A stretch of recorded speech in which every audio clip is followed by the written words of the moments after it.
Hello guys, நான் உங்கள் நிதிஷ் குமார் பேசுகிறேன். இன்றைக்கி நம்ம என்ன வீடியோ பார்க்க போகிறோம்னு பார்த்தீங்கன்னா, மைன்கிராஃப்ட்டில் எப்படி மாட்ஸ் இன்ஸ்டால் பண்ணணும்னு பார்க்க போகிறோம். இதில் கொஞ்சம் 2 மெத்தட் இருக்குது. குரோம் வழியாக டெவலப் பண்ணுறது ஒன்று இருக்குது, ப்ளே ஸ்டோரில் ஆப் மூலமாக டெவலப் பண்ணுறது. இப்போ உங்களோட ப்ளே ஸ்டோரில் ஓப்பன் பண்ணி அதில் நான் சர்ச் பண்ணுற மாதிரி சர்ச் பண்ணுங்கள். எம்சி மாட்ஸ்னு சர்ச் பண்ணிங்கன்னா உங்களுக்கு செட்டிங் மட்டும் ஒரு ஆப் லோகோ வரும். அதை கிளிக் பண்ணிக்கோங்க. அதை இன்ஸ்டால் பண்ணிக்கிட்டுங்க. எனக்கு இன்ஸ்டால் ஆகுது. இந்த ஆப்பில் உங்களுக்கு இல்லாத மாட்ஸே இருக்காது. எல்லா மாட்ஸும் இதுலேயே இருக்கும்.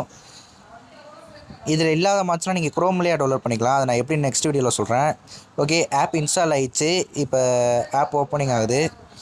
ஓகேங்க, ஆப் ஓப்பன் ஆகட்டும். ஓகே, இன்டர்ஃபேஸ் வந்துன்னா அப்படி தான் இருக்கும். இல்லை உங்களுக்கு பிடிச்ச ஏதாச்சும் ஒரு டேட்டா பார்த்து கொடுத்துங்க. ஓகே, உங்களுக்கு இதில் இல்லாத மாட்ஸே இருக்காது. இதிலே இல்லாத மாட்ஸ்னால் நீங்கள் குரோம் வழியாக டெவலப் பண்ணிக்கலாம். அது எப்படி நான் அடுத்த வீடியோவில் சொல்கிறேன். ஓகே, இதில் என்ன பிரச்சனைனா இதில் ஆட்ஸ் நிறையா வரும். அதுதான் பிரச்சனை. பார்த்தீங்களா, எடுத்தோன்னே ஒன்று வந்துருச்சு. ஓகே, இது நான் இப்போதைக்கு வந்து உங்களுக்கு லக்கி பிளாக்கை இன்ஸ்டால் பண்ணி காமிக்கிறேன். ஓகே, அதை இன்ஸ்டால் பண்ணிங்கன்னா ஓப்பன் கேம் காமிக்கும், ஓப்பன் வித்துன்னு காமிக்கும். நீங்கள் ஓப்பன் கேம் கொடுத்துங்க. அதில் உங்கள் மைன்கிராஃப்ட்டை கிளிக் பண்ணிக்கோங்க.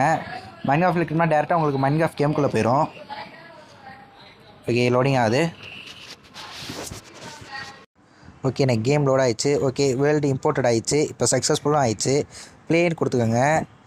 ஓகே, எனக்கு அந்த வேர்ல்டு காமிச்சிச்சு பார்த்தீங்களா. இது வந்து வேர்ல்டு டவுன்லோட் பண்ணால் உங்களுக்கு வந்து மாடு டவுன்லோட் பண்ணால் எப்படி அப்படின்னா, எம்டி வேர்ல்டில் போய் உங்களுக்கு எந்த வேர்ல்டுக்குள்ள போகணுமோ அதில் எடிட் ஆப்ஷனை கொடுத்துக்கோங்க. அதில் ரீசோர்ஸஸ் பேக்குன்னு ஒன்று இருக்கும், அதை கிளிக் பண்ணிக்கோங்க.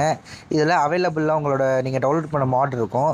இல்லை நீங்கள் டவுன்லோட் பண்ண மாடு எனக்கு வேணாம், இது டீஆக்டிவேட் பண்ணால் நீங்கள் அவைலபிளில் போயிட்டு டீஆக்டிவேட் இருக்கும், அதை கொடுத்துக்கோங்க. ஓகே கைஸ், நான் நெக்ஸ்ட் வீடியோ பார்க்குறேன். பாய்.